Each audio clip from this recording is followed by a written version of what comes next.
Hello friends, मैं रविंद्र सिंह। आज हम बात करेंगे रिटेंड प्लेसेंटा। बहुत इंपॉर्टेंट टॉपिक है दोस्तों, रिटेंड प्लेसेंटा। रिटेंड का मतलब क्या होता है दोस्तों? रुका हुआ प्लेसेंटा। रिटेंड का मतलब होता है दोस्तों रुका हुआ, रुका हुआ। और प्लेसेंटा तो आपको पता ही होती है। तो प्लेसेंटा है वो यूट्रस के अंदर रुक जाती है, बाहर की तरफ नहीं आती है, तो उस कंडीशन को रिटेंड प्लेसेंटा कहते हैं। थोड़ा सा इसके बारे में समझो कि जैसे 15 से 20 मिनट जब भी होते हैं डिलीवरी के, जब शिशु बाहर आ जाता है तो उसके 10 से 15 मिनट के बाद में क्या होता है कि प्लेसेंटा की डिलीवरी होती है जस्ट, ठीक है। लेकिन अगर उस समय प्लेसेंटा की डिलीवरी नहीं होती है तो उस कंडीशन में फिर रिटेंड प्लेसेंटा की कंडीशन पाई जा सकती है। यानी सामान्यतः गर्भ शिशु की जन्म के 15 से 20 मिनट के अंदर प्लेसेंटा गर्भाशय से निष्कासित हो जाती है, लेकिन जब शिशु के जन्म से आधे घंटे बाद भी ये निष्कासित नहीं होती है तो इस स्थिति को रिटेंड प्लेसेंटा कहते हैं। यानी प्लेसेंटा क्या है? अंदर ही है। कहने का मतलब क्या है कि ये अगर डायग्राम की अगर मैं बात करूं दोस्तों, तो अगर प्लेसेंटा यहाँ पर स्थित है, जैसे मानो ऊपरी सेगमेंट में स्थित है प्लेसेंटा, ठीक है। तो बेसिकली प्लेसेंटा, शिशु की डिलीवरी हो चुकी है, शिशु की डिलीवरी हो चुकी है, अब उसके बाद प्लेसेंटा बची है, ठीक है। तो प्लेसेंटा अगर बची हुई है, अब इसको अगर 30 मिनट के बाद भी अगर ये रिमूव नहीं हो रही है, अंदर से बाहर की तरफ नहीं आ रही है, निष्कासित नहीं हो रही है, यानी इसकी डिलीवरी नहीं हो रही है, तो उस कंडीशन को क्या कर देते हैं? रिटेन प्लेसेंटा कहते हैं। यानी 30 मिनट के बाद भी अगर ये प्लेसेंटा है वो यूट्राइन वॉल से अलग नहीं हो रही है, या अंदर ही यूट्राइन बेसिकली कैविटी के अंदर स्थित है, या फिर यूट्रस से बाहर की तरफ नहीं एक्सक्रीट नहीं हो रही है, तो उस कंडीशन को क्या कह देते हैं? रिटाइन प्लेसेंटा कहते हैं। यहाँ पर कोई दिक्कत आपको? अगर कोज की बात करें तो इसमें सबसे बड़ा जो कोज होता है वो होता है महिलाओं के द्वारा जो वॉलेंट्री जो एफर्ट्स लगाए जाते हैं ना प्रेगनेंसी के दौरान। तो कोज की अगर बात करें, अगर इसके कोज की अगर बात करें तो सबसे पहला कोज क्या होता है? महिला के द्वारा, महिलाओं ने की होगी, ठीक है, महिलाओं के द्वारा लगाए गए वॉलेंटियर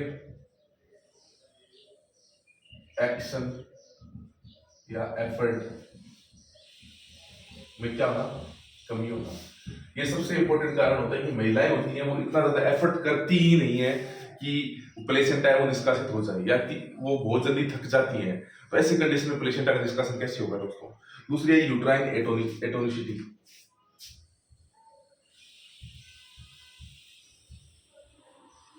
यूट्राइन एटोनिसिटी का मतलब क्या होता है कि जो यूट्राइन जो मसल्स होती है, बेसिकली गर्भाशय की जो मसल्स होती हैं वो क्या होती है उनमें प्रॉपर रूप से क्या होता है?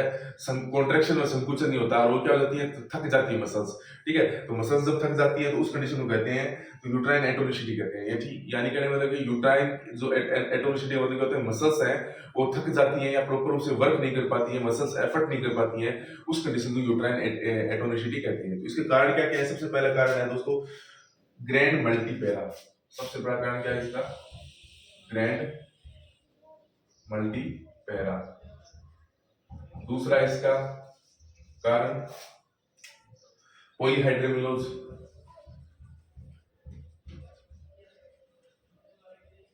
पॉलीहाइड्रोमिलोज किस प्रकार से? पॉलीहाइड्रोमिलोज में आपने पढ़ा होगा कि जो इम्यूनिटी फ्लूइड होता है उसकी मात्रा होती है वो 2000 ml से अधिक हो जाती है। तो उस कंडीशन में क्या होता है? यूट्रस में एक प्रकार से यूट्रस की जो कैविटी होती है, एमनियोटिक जो फ्लूइड होती है, जो एमनियोटिक सेक होता है, उसके अंदर जब 2000 ml से ज्यादा कंडीशन में हो जाता है या 2 लीटर से ज्यादा हो जाता है, तो उस कंडीशन में क्या होता है कि जो यूट्रस होता है वो क्या करता है? अपने एफर्ट ही नहीं लगा पाता है, यानी यूट्रस में प्रॉपर रूप से कॉन्ट्रैक्शन व रिटेंशन नहीं हो पाते हैं। उसके कारण बेसिकली जो डिलीवरी वाला प्रोसेस है वो क्या हो जाता है? धीरे हो जाता है। इसमें भी यही प्रोसेस है, इसमें भी यही प्रोसेस है। तीसरी अगर बात करें इसमें तो मल्टी प्रेगनेंसी, तो मल्टीपल प्रेगनेंसी होगी, मल्टी ये सभी क्या करती है? कोज करती है। बेसिकली क्या कोज करती है? जो यूट्रस होता है ना दोस्तों, यूट्रस के कॉन्ट्रैक्शन व रिटेक्शन, यानी कॉन्ट्रैक्शन का मतलब तो संकुचित होना और रिट्रैक्शन का मतलब फैलना, उस प्रक्रिया को क्या करती है? अवरुद्ध करती है। इसके अलावा क्या हो सकती है? इसके अलावा एक होती है दोस्तों प्रोलॉन्ग्ड लेबर, यानी लेबर का जो समय है वो ज्यादा लगना। प्रोलॉन्ग्ड लेबर, प्रोलॉन्ग्ड लेबर का मतलब क्या होता है? लेबर का एक टाइम ड्यूरेशन होती है, उस टाइम ड्यूरेशन से अगर अधिक समय लगता है तो उसके कारण क्या होता है? महिला जो के द्वारा जो एफर्ट लगाए जाते हैं दोस्तों, जो उस एफर्ट्स में क्या हो जाता है? उसमें कमी आने लग जाती है, महिला थक जाती है बेसिकली, ठीक है। और प्लेसेंटा साइड का अधिक चौड़ा होना है, अधिक चौड़ा होना, बड़ा होना, सॉरी।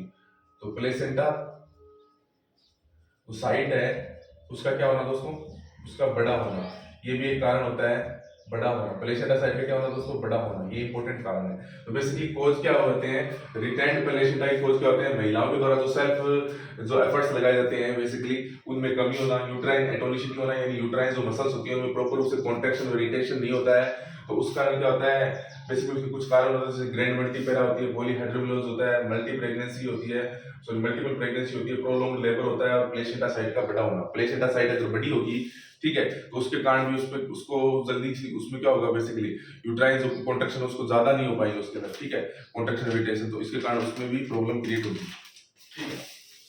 ये सारे कोज है।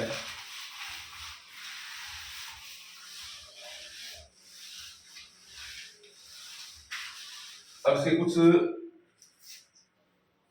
खतरे हैं, जैसे खतरे में आपको सिंपल से बता देता हूँ, ये खतरा क्या हो सकता है, हेमोरेज, मतलब इसमें डेंजर्स कुछ हो सकते हैं, जैसे हेमोरेज अगर लगातार होगा तो शॉक की कंडीशन हो सकती है, हेमोरेज की कंडीशन भी डेवलप हो सकती है सीरियस प्रकार की।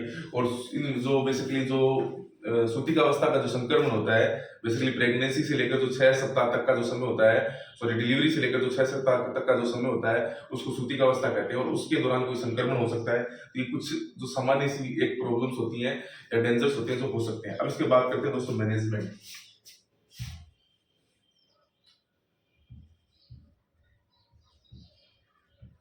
तो इसके जो मैनेजमेंट है दोस्तों, दो प्रकार का मैनेजमेंट है इसका। तो सबसे पहले तो यहाँ पे लिखता हूं मैं जनरल मैनेजमेंट,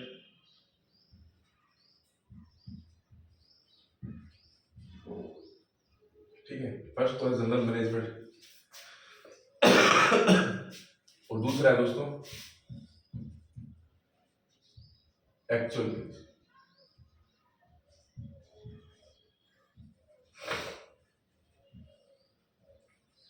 ठीक है। तो जनरल मैनेजमेंट है और एक एक्चुअल मैनेजमेंट है। तो सबसे पहले बात करते हैं जनरल मैनेजमेंट। जनरल मैनेजमेंट कुछ पॉइंट है वो थोड़ा ध्यान रखना कि महिला को कंटिन्यू ऑब्जर्व में रखिए, यानी जनरल में आपके अगर इस प्रकार की कंडीशन में कोई महिला आती है रिटर्न प्लेसेंटा की कंडीशन में, तो उस कंडीशन में आपको क्या करना चाहिए, महिला को कंटिन्यू ऑब्जर्व करना चाहिए। तो यहाँ पे क्या करना है, लगातार अवलोकन करना चाहिए, ठीक है, हिंदी में लिख रहा हूं मैं, कंटिन्यूस ऑब्जर्वेशन का मतलब होता है अवलोकन करना, ठीक है। वाइटल साइंस चेक करनी है, वाइटल साइन या जैविक चिन्ह होते हैं वो चेक करने हैं, और जनरल हेल्थ स्टेटस का, जनरल हेल्थ स्टेटस चेक करना है, असिस्ट करना है। इसके अलावा ब्लीडिंग को नोट करें, कौन सी प्रकार की ब्लीडिंग है, ब्लीडिंग अगर हो रही है तो उसको क्या करें, नोट करें कितनी ब्लीडिंग हो रही है, उसमें देखें कि कॉन्स्टेंट कितनी हो रही है, ब्लीडिंग कितनी है, यानी व्यक्त, हिंदी में व्यक्त प्लस अव्यक्त दोनों को देखेंगे कितनी कितनी हो रही है, ठीक है, उसको नोट करना है। बेसिकली प्लेसेंटा तो होने के चिन्हों को नोट करें, यानी प्लेसेंटा का जो पृथक होगा तो उसके चिन्हों को नोट करें, यानी प्लेसेंटा के पृथक होने के चिन्हों को क्या करें, नोट करें। और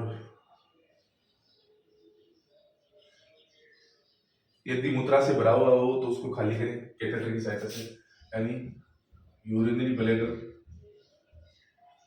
भरा हो तो कैथेटराइजेशन करें, तो कैथेटराइजेशन करें। पृथक करने के लिए क्या है, अननेसेसरी उसमें एफर्ट ना डालें, यानी अगर वो पृथक हो रही है तो ठीक है, अगर प्लेसेंटा पृथक नहीं हो रही, प्लेसेंटा पृथक नहीं हो रही, तो अनावश्यक रूप से एफर्ट ना डालें, यानी उसमें कोई जोर जबरदस्ती ना करें, क्योंकि इससे प्लेसेंटा बेसिकली क्या हो सकती है, रिटेंड हो सकती है, ठीक है।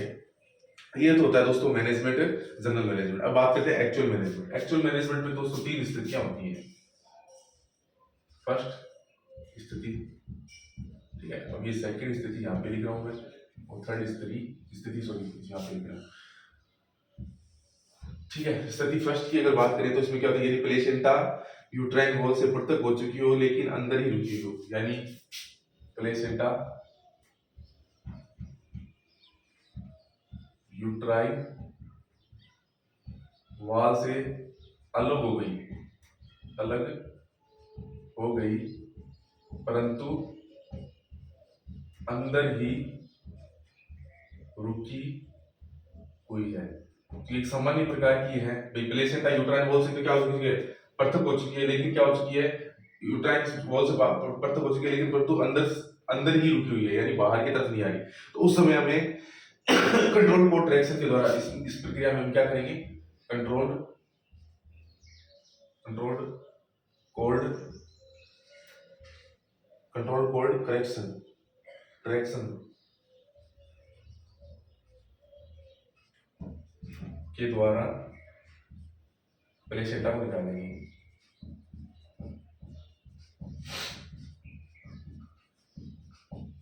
दूसरी बात करें तो दूसरी स्थिति में क्या देखा, यदि प्लेसेंटा पूर्ण रूप से पृथक नहीं हो होने के कारण अंदर ही रुकी हुई हो लेकिन महिला में जटिलता उपस्थित हो, यानी प्लेसेंटा यहाँ पर तो क्या अलग हो गई, यहाँ पर अलग नहीं हुई हो और जटिलताएं ना उपस्थित हो, जटिलताएं ना उपस्थित हो, तो उस कंडीशन में हम क्या करते हैं, बाई मैनुअल निकालते हैं शायद तक, हाँ, मैनुअल रिमूवल ऑफ प्लेसेंटा, यानी मैनुअल हस्त विधि, हिंदी में लिख रहा हूं मैं, हस्त विधि के द्वारा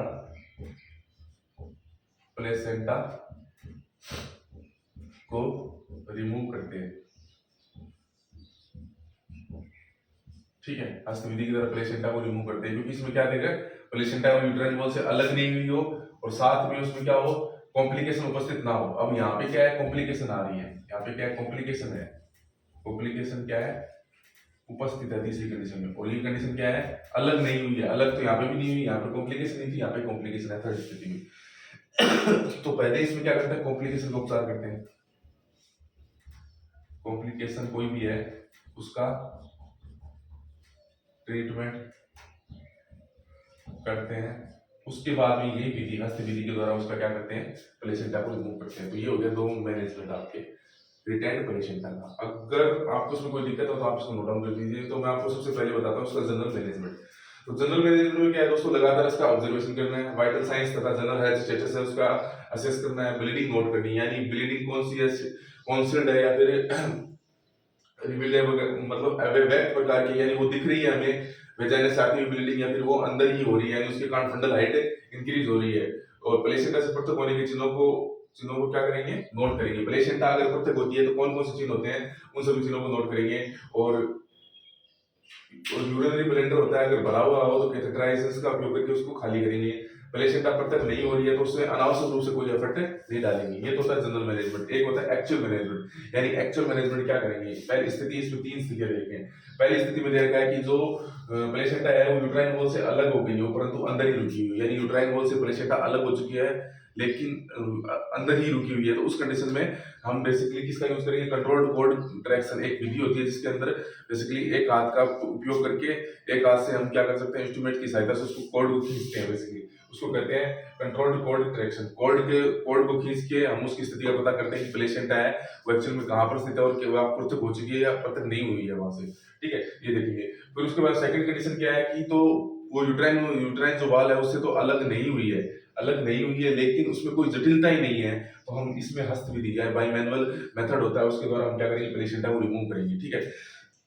उसके बाद थर्ड है कॉम्प्लिकेशन अगर उपस्थित हो, प्लेसेंटा भी अलग नहीं हुई, कॉम्प्लिकेशन भी उपस्थित है, तो सबसे पहले कॉम्प्लिकेशन का उपचार करेंगे, उसके बाद में प्लेसेंटा को बाई मैनुअल या हस्त विधि के द्वारा क्या करेंगे, उसको निकालेंगे। ठीक है, तो यही पूरा टॉपिक है। और इसकी डेफिनेशन ये आपका इतना सा टॉपिक है मैनेजमेंट वाला। उससे पहले जो खतरे हैं, हेमोरेज हो सकता है, स्ट्रोक में जा सकती है लेडी, और उसके अंदर सूती का अवस्था संक्रमण हो सकता है। ठीक है, इसके अलावा कोज मैंने आपको बताए थे कि जब महिला द्वारा वॉलेंट्री एफर्ट्स होते हैं वो कमजोर हो जाते हैं, तब ये हो सकती है यूट्राइन एटोनिसिटी के कारण हो सकती है, और प्लेसेंटा को बाहर निकालने की गलत विधि हो सकती है, और यूरिनरी ब्लेंडर अगर भरा हुआ होता है तो उस कंडीशन में भी ये कोज करता है कि यूरिनरी ब्लेंडर अगर भरा हुआ है तो उसके कारण भी क्या हो सकता है, आपको रिटेंड प्लेसेंटा हो सकता है प्रेग्नेंट लेडी में, और प्लेसेंटा को बाहर निकालने की गलत विधि, यानी गलत विधि बाय मेथड आता है वो गलत का यूज करते हैं, तब भी ये प्रॉब्लम हो सकती है। और गर्भ शिशु के सामान्यतः गर्भ शिशु की 15 जन्म के 15 से 20 मिनट बाद क्या होता है, प्लेसेंटा की डिलीवरी हो जाती है। लेकिन जब आधे घंटे से ज्यादा प्लेसेंटा की डिलीवरी नहीं होती है तो उस कंडीशन को क्या कहते हैं, रिटेंड प्लेसेंटा कहते हैं, फिर रुकी हुई प्लेसेंटा कहते हैं। अगर दोस्तों वीडियो अच्छा लगा तो उसको लाइक करना और चैनल को सब्सक्राइब करना। Thank you.